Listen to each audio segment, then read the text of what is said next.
Welcome back to another episode of Herbin Farmer, another special guest. We got Medgrower1. You know him from growing on YouTube. This is somebody who is quite the individual when it comes to design. He's one of the only growers on YouTube doing a great job featuring organic compost teas in a hydroponic setting. He's one of the only people documenting that and doing a good job at the same time. How are you, Medgrower? Well, I'm good. How are you? I'm doing very well. Thank you very much for coming on the show. It's nice to have you. How's your Cannabis Cup weekend going so far? It's been fantastic. We've had some ups and downs, but we've worked all out of it. It's been fun. Met a lot of cool people, interesting people. Right on. And where are you from? I'm from Michigan. Now, you've got quite a large subscriber base on YouTube. You've taught many people, including Herbin Farmer over the years, how to grow deep water culture. You've also done some plants in a soil medium? Yeah. Currently I've been going back to a little bit of Pro Mix for my summer months, just to, because I don't want to pay for a chiller for my deep water culture buckets. Another thing to plug in.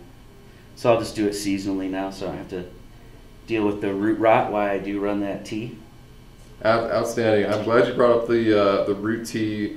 Explain what that does for a root system and how you're accommodating it in a hydroponic setting. Well, what I use it for is primarily a preventative against a pythium, bacterial and fungi infection in your root zone in a deep water culture environment, which will come from high temperature in your reservoir. Pretty much after 72 degrees, you better be running a compost tea because the rot's coming, or have a chiller. So that's one of the things. It's also very beneficial. It can give you explosive root growth. And bigger roots, bigger fruits. More roots, more fruits. Yeah, we've heard that. So it's very beneficial. It helps a lot of things in that environment, So basically what we're saying is when it comes to temperature, it's very important in a deep water culture or any kind of a hydroponic setting. So you have two options when it comes to keeping your root zone in the proper temperature, and what we're actually talking about is avoiding the pythium root rot. Yeah. And that's getting a chiller or using the compost teas like what you do. Explain the cost difference between the two that you've experienced. Well, a chiller just to run one of my 20-gallon reservoirs will cost me $500, as to oppose where you could go and get the ingredients to make tea it'll cost you $20 and it'll last you all year long into the next year. If you take care of it, because you're buying such a big bag, you only need, unless you're making a big 50-gallon drum of compost tea, which a lot of guys do. You can see that on YouTube, but it's a lot more cost effective. Definitely. Chillers can get expensive. They eat up a lot of electrical real estate, and the machines themselves put off heat. Yeah, so they do. So that'd be another thing I'd have to stick in the grow room, just to heat that up. Exactly. So a compost tea, not only beneficial for the microbials and the life system in the root zone, but another way to maybe get around that $500 chiller. Yeah, it is. I've actually ran compost tea successfully up into the 82 degree mark with keeping the root rot at bay. I was very lucky to make it through that grow. You really don't want to flirt around with that type of temperature. How long have you been growing? How long have I been growing? Let's see. Well, consistently growing these last, I don't know, I'd say, how long's it been now? I'd say it's 4 years consistently. In my 20s, I dabbled in it, living in an apartment. It was my first hydroponic system that I built. Went to Lowe's and got all the tubs and made this weird drip system, and all I had was perlite. It was my medium, and I had it going. It was successful there for a little bit. I had a metal halite from when I had a coral reef fish tank that I didn't have no more, so I started to grow. So I guess medically 4 years consistently, and then obviously in my 20s I tried when I could, wherever I was moving from place to place. To expand on that time of your life a little bit more, what was the main driving force that got you into growing? What made you wake up one day and said, I'm gonna learn how to produce the finest meds? And how did your first few rounds of growing go for you? Well, it started when I was probably, 35, and it dawned on me that I was getting older and that I had less connections to get cannabis that I trusted, and I started having to jump through hoops again like I was in my teens and early 20s.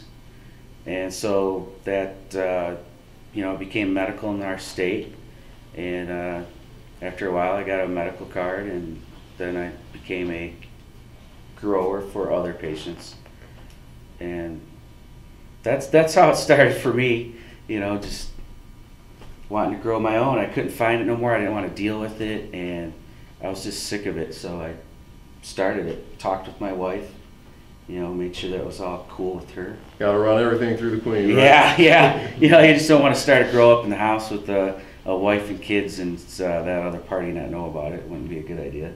So once you got the wife to agree, how did your first, say 3 rounds of growing turn out for you? All right, my first round, I would say I knocked it out of the park, because I had a little 400 watt light in a 2x3 tent, I would say, stuck in a closet.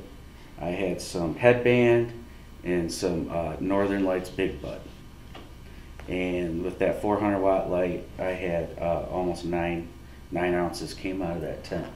Wow. So I was pretty happy, I had 2 pull. plants that, yielded total of 9 ounces on a 400 watt light. The next 2 after that, next 3, you get the notion that you're all of a sudden a master grower. You can just whip this out and do it no problem. And I think that I jumped into hydroponics a little too soon too. And I purchased a tent from a grower friend of mine, another caregiver. And that tent actually was a tent from the early days when they had outgassing problems with the grow tents. Sure. So what would happen is it would start making your plants yellow, and you would think that you had a deficiency. And really what it was is it was the gases from the materials that they used to glue the tents together. The adhesives and... Yeah, so I continued to kill plants after 3-4 cycles, and then I found out that I had an outgassing problem, but I almost quit.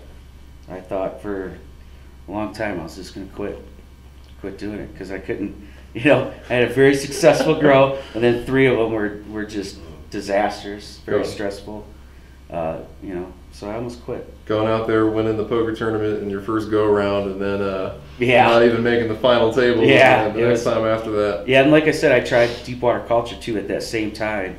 So what happened is I got the Pythium, and I didn't know about it, and a friend turned me on to tea. I started getting into the right connections, figuring out what was going on with my grow, and it kind of went from there.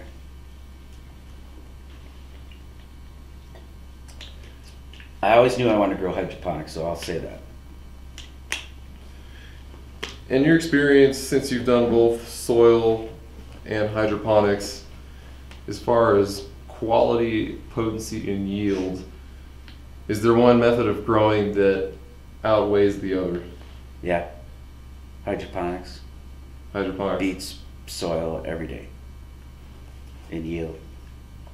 Potency, stuff like that, people will say that. I think that's a bunch of bullshit. I think it don't matter. I think they're both just as potent. I smoke both. I smoked both from different growers, so I don't really notice a big difference in potency or taste. Matter of fact, I acquired a patient that preferred a soil-based plant, and as some of you guys know, I got deep water culture and soil going. So I actually fooled him for quite a long time that he thought and I was doing it on purpose because I wanted to see if he really thought he knew the difference, and he didn't. So I think it's a myth. I think it's just all personal preference too. Awesome. Definitely. You mentioned earlier, before you started growing, you wanted to make sure that it was okay with your wife. You wanted to make sure it was okay with the family, and you know, the hobby wasn't going to be disruptive of anything. Yeah. You have a 7-year-old son now.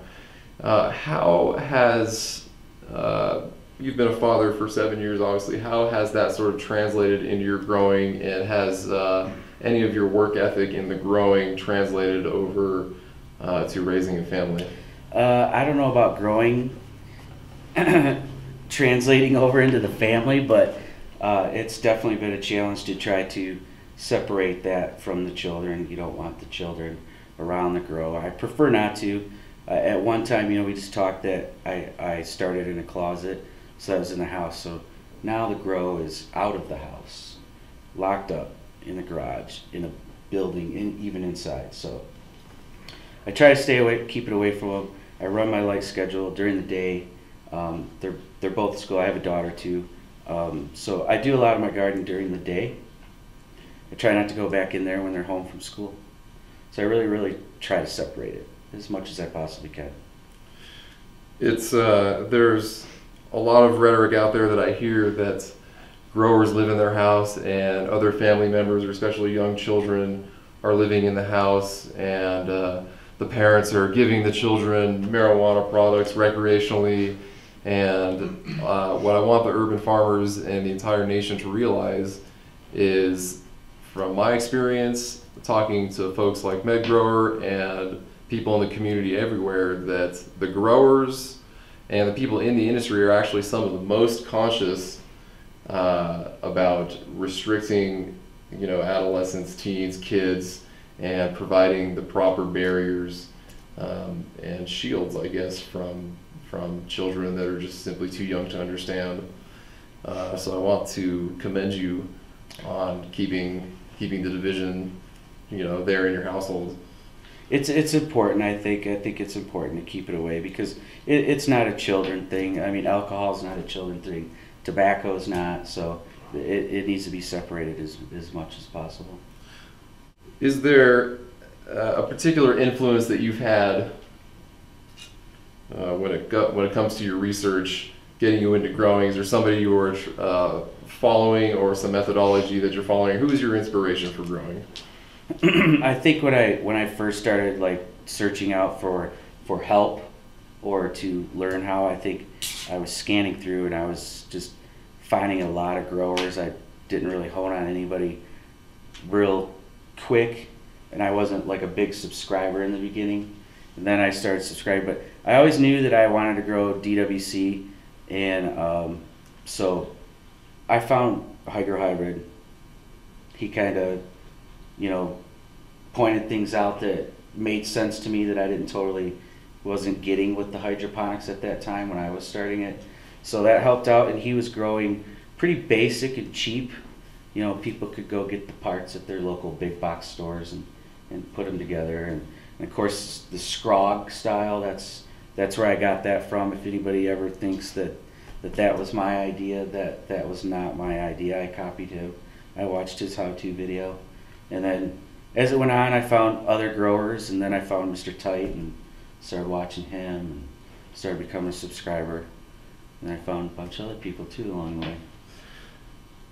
When you started your growing, did the YouTube filming start with that, or did that come later into your growing career? That's a good question. I did not start filming right when I started growing, because I didn't want to film the disaster that I had going on. You know, to me, if you're going to start a YouTube channel that you actually want to help somebody, then I think you should probably have some time under your belt and learn a little knowledge yourself before you start that. Now, there's guys out there that just want to show their garden because they're excited about it and proud about it, and that's awesome. I like that. But I think when I started is I wanted to show people how to grow DWC cheap.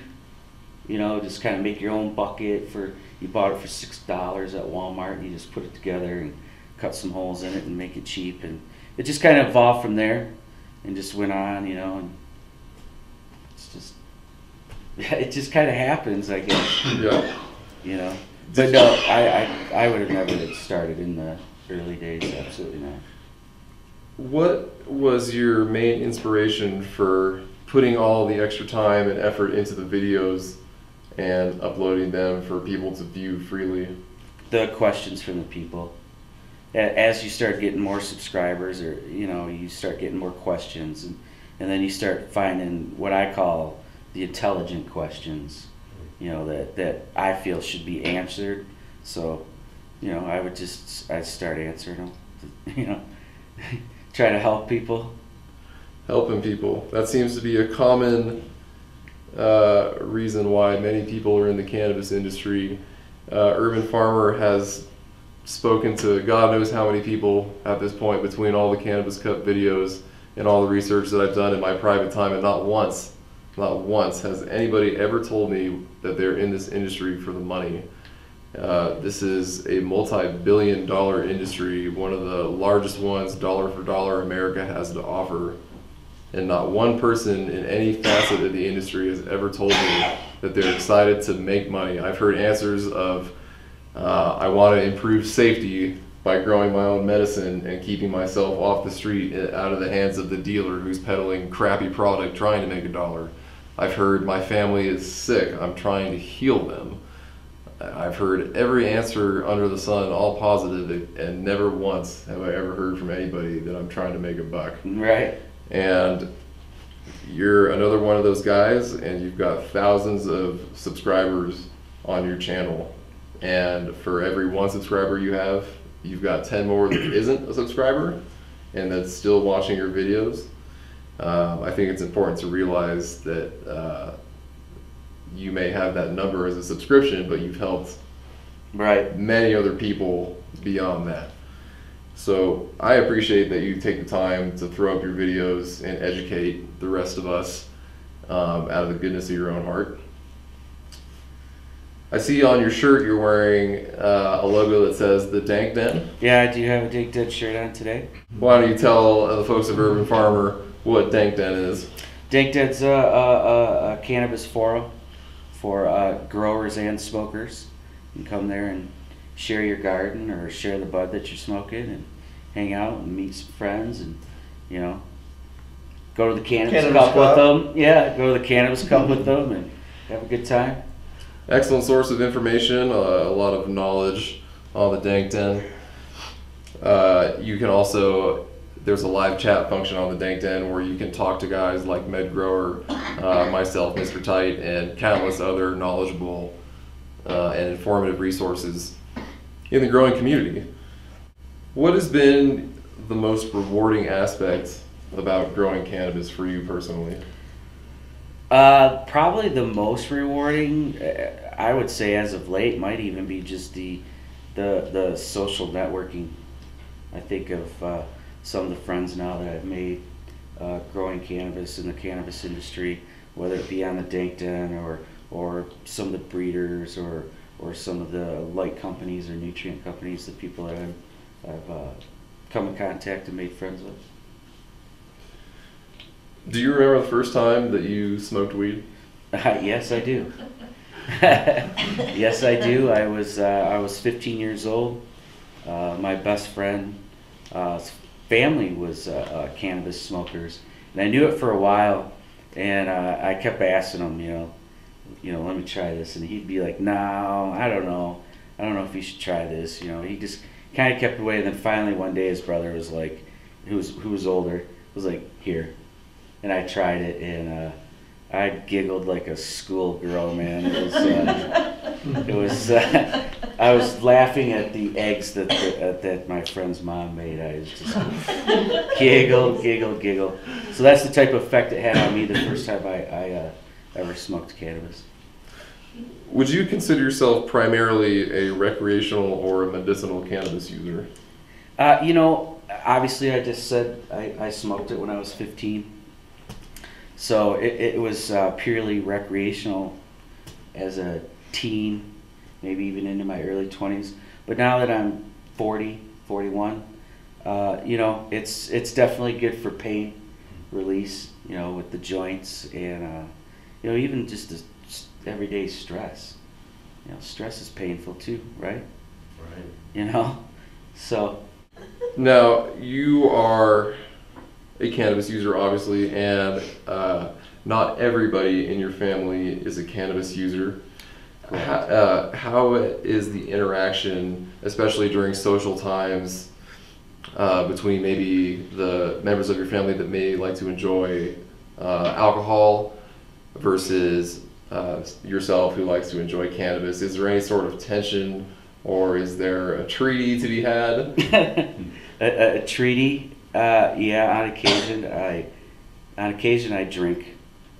I will drink, and generally, if I do drink, my choice of drink is Jack Daniels. I like Jack Daniels. I'm not a beer drinker. I don't drink all the time. Maybe once a month you'll catch me drinking. So is it safe to say that you would prefer cannabis over alcohol? Absolutely, every day of the week, all day. Why is that? It's quicker. It gets to the point. Less work. You know.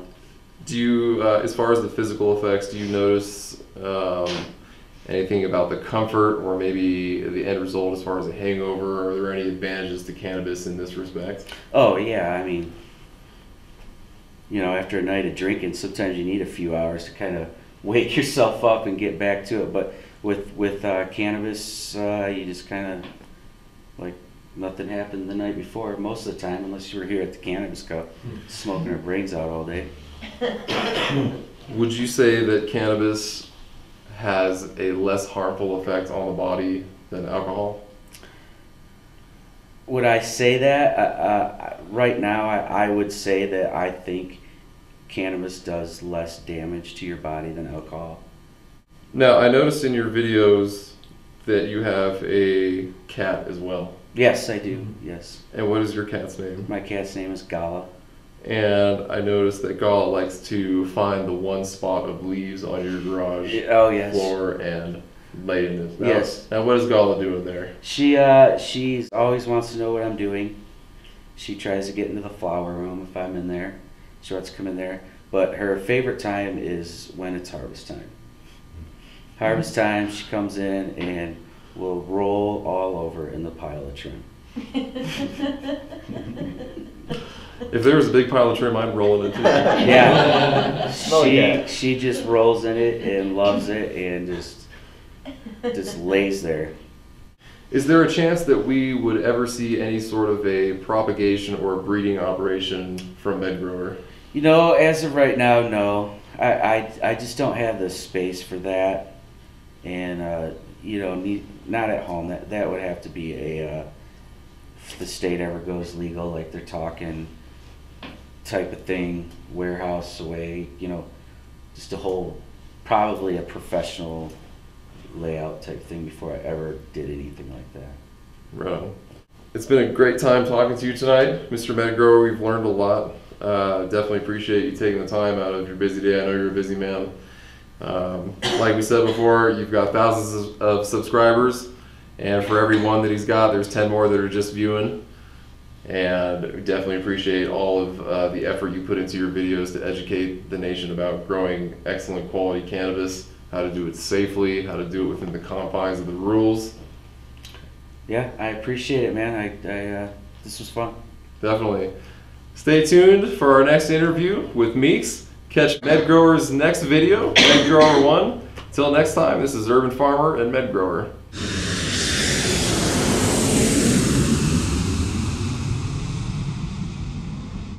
I think that might be where you want to go with that. Oh yeah, but that's not where he's wanting to go. Well, you would have thought we'd done this before. Yeah.